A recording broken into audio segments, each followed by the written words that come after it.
हरिओम. योगदास श्री जयगणेश जोशी यांनी 60च्या वर आध्यात्मिक पुस्तके लिहिली आहेत. कठोपनिषद हे त्यातलेच एक पुस्तक. यामध्ये प्रत्यक्ष यमराज नचिकेताला मृत्यूबद्दलचे ज्ञान देत आहेत. योगेश्वर चरणी विनम्र होऊन कठोपनिषद जाणून घेण्याचा आपण प्रयत्न करूया. अध्याय 2, वल्ली 3, श्लोक क्रमांक 4. इह चेत अशकत बोध धूमप्राक शरीरस्य विस्त्रसः तथा सर्गेषु लोकेषु शरीरत्वाय कल्पते. अन्वयार्थ. जर याच जन्मी देहपतन होण्याआधी याच नरदेही आत्मब्रह्माला जाणलं नाही तर पुन्हा शरीरधारी म्हणून या विश्वात जन्म घ्यावा लागतो. नरदेहाचे महत्त्व अनन्यसाधारण आहे. डोळ्यांनाही दिसणार नाही अशा सूक्ष्म किड्यापासून देहधारणा होऊन या सृष्टीत आपण प्रवेश केला होता. त्या सूक्ष्म देहाची उत्क्रांती होत होत आपण नरदेह प्राप्त केला आहे. अशा प्रकारे आपण 84 लक्ष योनींचा प्रवास केला आहे. केवढा दीर्घ प्रवास करून आपण या नरदेही येऊन पोचलो आहोत याचा विचार करावा. तसेच मनुष्य आणि मनुष्येतर प्राणी यांच्या बुद्धी आणि शक्ती यांच्यात किती फरक आहे याचाही विचार करावा. तसेच हेही लक्षात घ्यावे की यानंतर उत्क्रांती नाही, हाच शेवटचा देह आहे. म्हणजे आपल्याला नरदेहाचे अनन्यसाधारण महत्त्व पटेल. यावरून नरदेहाचा मनुष्येतर देहांपेक्षा काही वेगळा उद्देश आहे हे ध्यानात घ्यावे. मनुष्येतर योनीमध्ये खावे, प्यावे, प्रजोत्पादन करावे आणि पडून राहावे एवढाच कार्यक्रम होता. त्यावेळी भोग उपभोगणे हाच एकमेव कार्यक्रम होता. त्या योनीमध्ये बुद्धीची झेप तेवढीच होती. आता मानव योनीत देहधारणेचे उद्दिष्ट निराळे आहे. येथे परमात्म्याला ओळखायचे आहे. ते विश्वनिर्मात्याचे भान ठेवून आता हा शेवटच्या मनुष्य योनीत यात्रेचा शेवट करायचा आहे. 84 लक्ष योनींच्या प्रवासाचे मावंदे घालायचे आहे. त्यासाठी भोगापवर्गतेत रममाण होणारे चित्त निरोध करून आंतरात्म्यात तदाकार करायचं आहे. अमन अवस्था प्राप्त करायची आहे.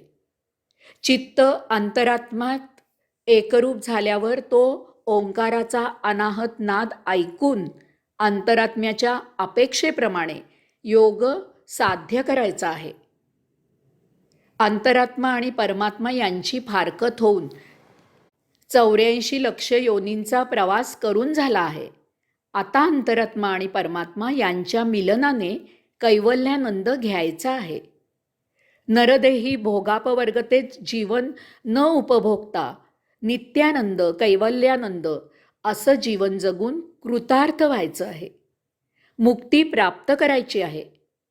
नरदेहाचा हाच एकमेव उद्देश आहे. तो साध्य करायचा आहे. परंतु नरदेह प्राप्त होऊनही दुर्दैवाने मानव अजूनही मनुष्येतर जीवनाचे भोग उपभोगण्यातच रममाण होत असतो. त्यामुळे काय होतं ते येथे यमराज सांगत आहेत. तसेच हे असे होऊ नये म्हणून काय करावे तेही ते सांगत आहेत. या मानवाच्या भोगापवर्गतेमुळे 3 गोष्टी घडतात. भोगापवर्गतेत जीव रममाण झाला तर आपल्या हातून प्रमाद घडतात, पापाचरण होते. आत्मब्रह्माला अपेक्षित जीवन आपल्या हातून जगले जात नाही. याचा परिणाम म्हणून भोग निर्माण होऊन अतिशय कष्टमय, दुःखाने पिडलेले जीवन जगावे लागते. शारीरिक आणि मानसिक हाल होतात. खूप यातना भोगावे लागतात. यालाच नरकात आयुष्य जगावे लागते असे म्हणतात. हे भोग उपभोगूनच संपवावे लागतात. या उलट भोगापवर्गतेत मानव पुण्यकर्म करतो, तो सद्वर्तनी असतो, परमात्म्याची उपासना करतो, समाजाची सेवा करतो. यामुळे त्याला भरपूर धनसंपत्ती लाभते, परंतु यात पूर्णपणे केवळ स्वार्थ भरलेला असतो. स्वतःला सुख लाभावे, अहंकार, अस्मिता जपली जावी, याच एका कारणास्तव तो हे करत असतो. आरामात जीवन जगलं जातं. भरपूर सुख उपभोगायला मिळतं. यालाच स्वर्गसुख असं म्हणतात. परंतु त्या सुखापाठोपाठ महादुःख येतेच येते. हे दुःख निवारण करायला त्याच्याकडे गडगंज धन असते, परंतु त्यामुळे त्याला शारीरिक आणि मानसिक यातना या भोगाव्याच लागतात. याचा परिणाम म्हणजे नरक किंवा स्वर्ग या दोन्ही भोगांमुळे मानव जन्ममरणाच्या फेऱ्यात अडकतो. दोन्ही ठिकाणी त्याला केवळ दुःखच भोगावे लागते.